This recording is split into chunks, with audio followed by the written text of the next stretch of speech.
Fala galera, beleza? Professor Rodolfo Gracioli aqui com vocês. Vídeo dica para comentar um episódio recente que levantou aí uma ampla discussão em torno do humor. Estou falando aqui da condenação do humorista Danilo Gentili e, obviamente, que enquanto professor de temas de redação, a gente aproveita aí cada fagulha de discussão, cada debate acirrado pelos diferentes segmentos da sociedade para pensar como examinador, né? Então é aquele momento da gente olhar ali para a situação, para o acontecimento, para os desdobramentos e trazer para o centro do nosso debate.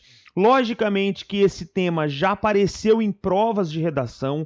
No nosso curso de temas de redação você já encontra uma aula onde eu trato humor, mas a gente sempre repagina essas discussões a partir do próprio mapeamento das bancas, né? Não dá aí para negligenciar mais uma vez a relevância desse debate diante do ocorrido. Lógico, o tema ele é muito expansivo e permissivo, né? Quando eu falo de humor, eu posso falar de diferentes consequências desse debate dentro da sociedade. Nessa aula eu vou propor aqui uma rápida reflexão multifacetada por esses pontos. Mas antes disso, vem comigo aqui só para você entender o caso do Danilo Gentili, gente. Primeiro aqui, ó, eu queria que você soubesse que a gente não tá nem para defender Danilo Gentili, nem para defender a própria Maria do Rosário. A gente não tá aqui para fazer um julgamento criterioso da decisão da juíza responsável pelo caso. Enfim, deixo essa parte mais técnica, né, mais do direito para os meus colegas professores da área. Aqui a gente vai tratar a situação como um esboço, né, um esboço importante para a reflexão de uma proposta de redação. Mas para que você entenda o caso, o Danilo Gentili foi então condenado a 6 meses e 28 dias de detenção em regime semiaberto. Essa condenação se deu pela 5ª Vara Federal Criminal de São Paulo. O crime de injúria contra a deputada federal Maria do Rosário, deputada essa do PT. Essa sentença saiu em abril, agora dia 10 de abril. A injúria aconteceu em 2016 num vídeo que, segundo a decisão da juíza, teria sido um vídeo de injúria com relação à deputada, ofendendo-lhe a dignidade ou decoro, atribuindo-lhe alcunha ofensiva, bem como expôs em tom de deboche a imagem dos servidores públicos federais e da Câmara dos Deputados. Até trago aqui um outro recorte, gente, que narra um pouquinho de como isso aconteceu, né? Porque nesse vídeo de 2016, o Gentili ele recebeu uma notificação extrajudicial, né, que solicitava a retirada dos conteúdos publicados por ele no Twitter. Quando ele identifica quem manda, né, ele acaba ali fazendo uma brincadeira, né, um tanto quanto para muitos invasiva, para outros nem tanto, mas enfim, o que ele faz é humor, então ele justifica aquilo como sendo humor, ele chega a tampar o deputada, né, e fica o puta só, enfim, uma conotação aí para a gente discutir isso num outro instante. Ele rasga a notificação, coloca esses papéis dentro de suas calças e o remete de volta à Câmara, né, então, segundo houve aí, né, uma transcendência dos limites da ética e da liberdade de expressão. Bom, gente, como eu disse, o nosso objetivo não é discutir aqui o episódio em si, tá? Eu até tenho o meu posicionamento muito claro e bem definido. Se você tiver interesse, né, manda mensagem aí que a gente conversa melhor sobre o posicionamento com relação a esse caso específico. Até trago uma outra condenação do Gentili, também agora de abril, condenado a indenizar o Marcelo Freixo em 20 mil, também acusado aí de ofensa, injúria, difamação e danos morais. Vale destacar que esses processos eles estão aí na justiça correndo, né? Cabe recurso, enfim. Mas o tema já é permitido aí a partir desses ocorridos. Começo aqui estabelecendo, né? Porque se a gente fizesse uma comparação histórica do humor do passado com o humor dos dias de hoje, logicamente que houve uma redefinição, né? A gente tem agora um humor que precisa, né, ter uma delicadeza e uma sutileza em determinados instantes, justamente porque nós vivenciamos um contexto de relacionamentos construídos de um modo diferente do passado. Então, o humor apelativo, um humor que se debruce ali sobre uma perseguição, que esconda uma visão preconceituosa, né, que retrate, que sinalize, que simbolize um discurso de ódio, ele não tem espaço, obviamente, né? A gente tem que combater esse material que se torna um conteúdo invasivo para a realidade e acaba criando aquela desarmonia. Por outro lado, eu tenho que pensar que o humor ele é uma ferramenta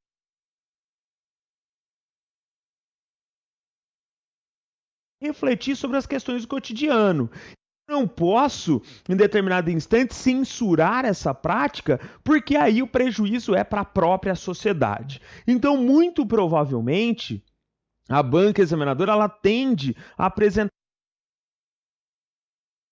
pode fazer isso. Não é uma regra, mas ela pode. Por outro lado, ela pode falar da importância do humor nas relações sociais, né? Como desconstrói situações de tensão, como ele pode tornar um ambiente mais saudável, enfim, as permissões do humor. E por isso que eu trago aqui essa definição do portal Nexo Jornal, que vai refletir exatamente sobre o humor. Tá aí a Sofia Nestrovski, que fez esse trabalho de levantamento, e aqui nós temos primeiro uma visão de origem. O humor veio do latim humere ou humere, molhar, umidificar. E se a gente pensar nisso, não tem nada a ver com graça, né, a sua origem. Tem a ver com liquidez. Né? Então, uma linha completamente diferente do nosso entendimento. Na medicina tradicional, sistematizada por gregos e empregada por toda a Europa até o século XVIII, acreditava-se em 4 tipos de humor no corpo humano. Fleuma, sangue, bile negra e bile amarela. Pensa aqui, então, que nós temos a origem do conceito numa dimensão completamente diferente. O Dicionário de Português do século XVIII oferece como primeira acepção para o humor líquido que gira e circula nos vasos do corpo humano e nas plantas. E só depois, na segunda definição, vai lá, boa ou má disposição do ânimo. Então, ali, num caráter secundário, é que vai aparecer essa disposição.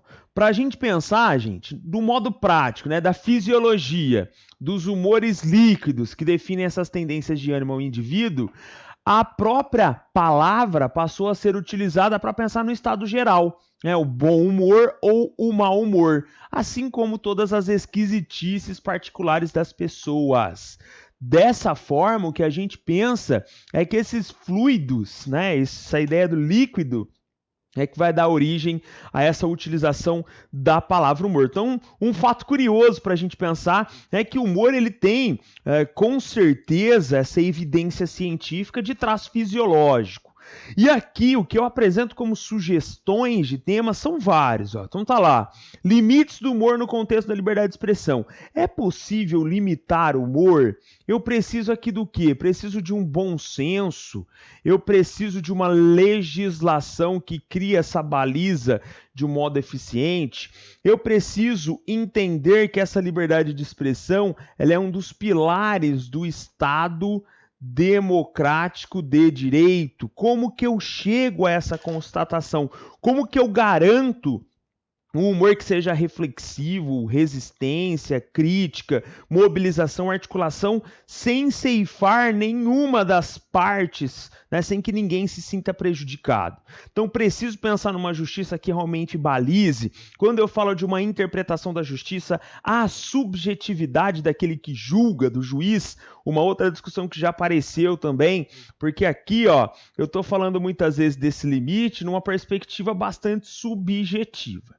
Certo? Então essa daqui seria a nossa primeira proposta aí de redação, um primeiro desdobramento do tema. Outro, gente, mercantilização do humor na contemporaneidade.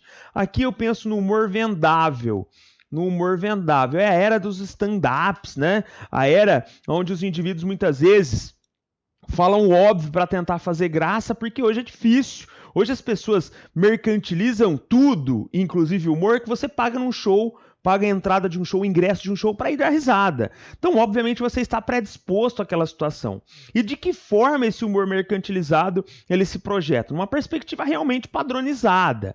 Né? Então, se a gente pegar os grandes comediantes hoje, eles atendem a uma diretriz ali, uma pauta quase que similar, né? Com pequenas variações e com a apresentação das suas peculiaridades, da sua especificidade na prática humorística. Mas há um formato de humor. Né? E obviamente que para quem faz humor, hoje o desafio ele é muito grande, né? Porque nessa dimensão tecnológica, determinados conteúdos virais potencializam ali uma prática, um indivíduo, né, num caráter isolado, diferente do que acontecia no passado. Então esse humor ele tem um viés mercadológico, ele tem essa perspectiva vendável e muitas vezes ele demonstra até um afastamento com o contexto, né, mais agudo da criticidade. Aquele elemento vertiginoso de mobilização para um contexto social via humor, isso já quase que não existe. E a gente associaria aqui dificuldade da população interpretar.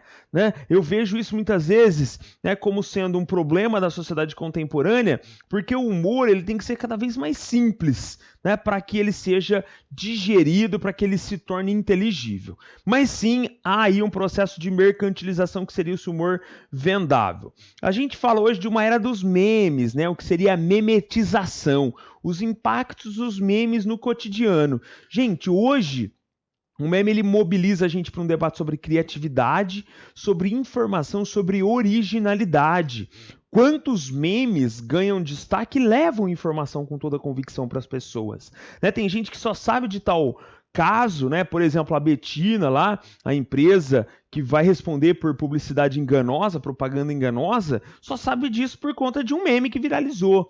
Né? Além de revelar aí um padrão de criatividade. Chamaria atenção aqui então para essa criatividade, acho que é hoje algo importante da gente pensar, criatividade, principalmente porque o brasileiro muitas vezes tem que ser estudado, né, pela rapidez na geração dos memes. Já tem mercado de memes, tá? Então volta aqui na mercantilização do humor. Já um mercado, né, fábricas de memes, pessoas que vivem exatamente dessa realidade.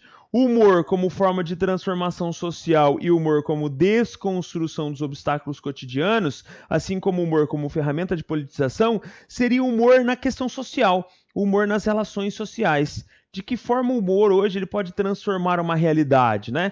Tanto para o indivíduo que faz, como para a comunidade que se vê ali inserida naquela prática humorística, né? Então a gente vê muitas vezes que no passado a prática humorística ela tinha uma formatação diferente da de hoje e que são distâncias abismais na perspectiva da fundamentação crítica. Né? Hoje, essa predisposição ao riso, e o riso tem uma série de benefícios, né, até mesmo fisiológicos, ela se vê suplantada por um sistema que não dá muito tempo para a gente acessar esses conteúdos. Né? Então, digamos aí que o nosso humor vai se tornando algo artificial, a gente vai perdendo a possibilidade de um contato espontâneo com a prática humorística. O humor como desconstrução dos obstáculos cotidianos seria pensar no humor como uma ferramenta mesmo, uma ferramenta de transformação, de reflexão. Né? Muitas vezes a gente só vai ter contato com aquele tema por lidar ali com uma situação humorística, né? Que vai levar você a esse viés do pensamento. Mas lógico, né? Nessa dimensão, gente, eu não posso deixar aí confundir a minha prática humorística com um discurso de ódio, com preconceito velado, com um discurso apelativo, né? Tem que saber limitar e criar essa baliza de bom senso, e quando não, isso já é aí uma permissão, tem que ter esse respaldo jurídico. Né? Lógico que essa situação específica do Danilo Gentili desperta uma série de debates. Seria uma censura ou não? Né? É um humor permitido ou não? Foi apelativo ou não? Mas o que eu tenho que pensar é que toda essa relação tem que ser bem projetada para que o humor de ferramenta não se transforme em uma arma, né? Porque muitas vezes o que a gente vê é isso. E como qualquer pessoa pode pegar um celular, gravar um vídeo, fazer ali a sua piada, fazer a sua graça, o que a gente pode ver muitas vezes, se comportamentos arbitrários forem sendo repetidos, é que o humor vai ser completamente desfigurado. E a gente vai perder ali a capacidade de via metáfora, via ironia, via o sarcasmo, de entender uma realidade, de criticar uma decisão, um aspecto do cotidiano, uma ação, enfim. Então, um super tema para vocês, gravei rapidinho esse vídeo, convido vocês para o nosso curso de temas de redação, onde em um bloco específico eu trato toda essa discussão. Valeu, galera? Manda lá o que você acha desse tema, o que você acha dessa discussão aí, do caso do Danilo Gentili. Deixa aqui o like no seu vídeo, deixa seu comentário aqui se você quiser, compartilha com seu colega, é uma ótima discussão. Quem vai fazer prova de redação não pode negligenciar. Valeu? A gente se vê. Fui!